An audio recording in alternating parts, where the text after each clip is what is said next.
In this doubles lesson, I want to talk about where to serve when you're using I formation. So we're going to be looking at the deuce court here, but this will apply to the deuce and ad courts.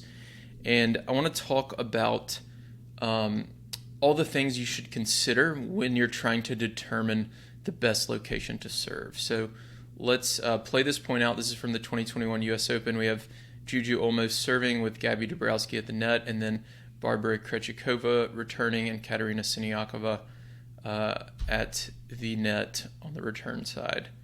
So you can see there's a wide serve here. Krejcikova hits a down the line return, and then Dabrowski poaches to end the point. So let's take a look at everything here. So a lot of coaches will tell you it's best to serve down the tee in doubles, and you'll hear it from a lot of players too. It's best to serve down the tee, especially from the I formation. It's best to serve down the tee.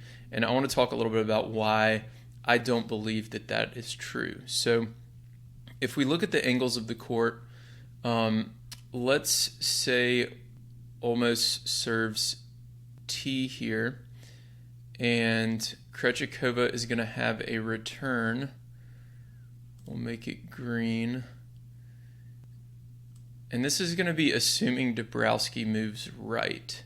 So if Krejcikova hits a return from a tee serve, you can see it's going to have to go down the line. Obviously, if she goes cross court, then Dabrowski's going to have it at the net, and the serve team's at a big advantage. Now, if we flip this, and what she does is she ends up serving wide, and Krejcikova is going to make contact out here. And now we'll do blue.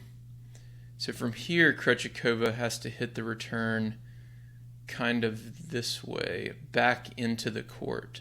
She can try to go, straight down the line, but it's a little bit higher risk. So this is really the safest play and the most likely outcome, especially on a first serve. So if your net player is moving to the right and you hit the tee serve, your net player is not going to be able to, let's use a different color here. Your net player is not going to be able to cover this volley here.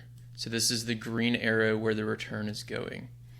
Now if you serve wide, the net player is also obviously not going to be able to cover this volley here on the blue line. So regardless, if the returner returns down the line, your net player moves right, they're not covering this shot. So all that matters is what is best for the server. Now, you can call the tee serve and have the net player move right, server cover left, but what's going to happen is Olmos would have to go all the way to the singles line, and you can see this green arrow.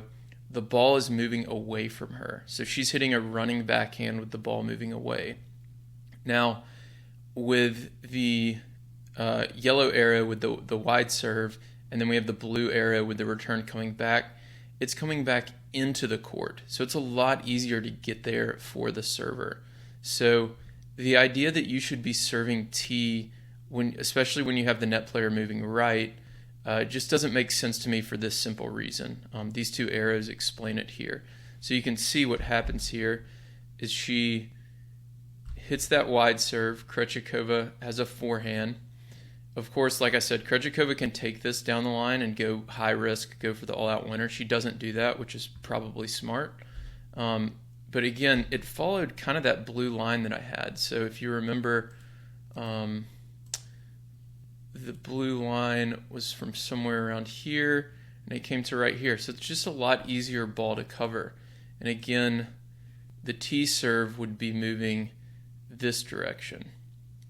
So again, if you're having your net player move right on the deuce side, that wide serve might be a little bit better, a little bit easier for you as the server to cover. On the ad side, it's the opposite. If you're having your net player move left, then the wide serve might be easier to cover because, again, they have to pull it back into the court, whereas that tee serve would be going away from you and you have to hit a running forehand. Now, in that case, you do have a forehand, so it might be a little easier. So if we reset this point, and let's assume Dabrowski moves left this time. So when she moves left, let's get a couple of arrows. I'm going to mess up the colors here, but that's okay. So with the T serve, if Dabrowski's moving left, let's assume Krejcikova goes down the line. That's going to be pretty easy to cover. So in this case, the T serve might be the better option because Dabrowski can easily cover that. If we go wide with a wide serve, now look at where it crosses the net. That's a lot harder ball to cover. Dabrowski's going to have to get all the way over here versus just right here. So obviously the other thing to consider is what if they go cross court. So if Krejcikova goes cross court, let's take a look at where this crosses the net. So that is crossing the net there, and then the T serve, we'll use orange. That's going to cross the net there. So the wide serve, it's a little bit different. It looks like, based on these angles, you can mix it up a little more, because if Dabrowski moves left and Krejcikova takes that wide serve cross court, she can probably still cover this. Whereas the T serve, she probably can't, because she's going to end up somewhere over here. But this is obviously a lot riskier play, because if that return is taken down the line, then that's probably going to be a winner and you lose the point. So you might call something like that on a lower risk point if you're up 30 love, or you're up 40-15, or maybe love all, something like that. Whereas the T serve is going to be a little bit safer option.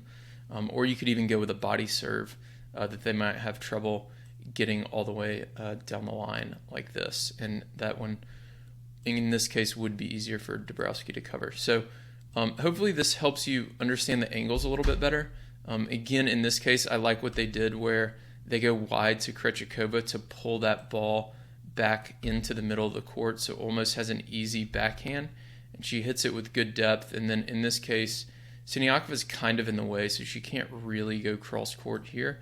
So Dabrowski smartly poaches there and hits the winner. So hopefully this helps you understand the angles of the court a little bit better. If any of this didn't make sense, or you have any questions, definitely let me know. But I think this is a really important point to cover that a lot of coaches and players miss, assuming it's always best to serve down the tee. I just don't agree with that and don't think that's true. So thanks for watching. Let me know if you have any questions, and I will chat with you in the next video. If you want to become a smarter doubles player and start winning more matches, then join the Tennis Tribe Doubles Strategy newsletter.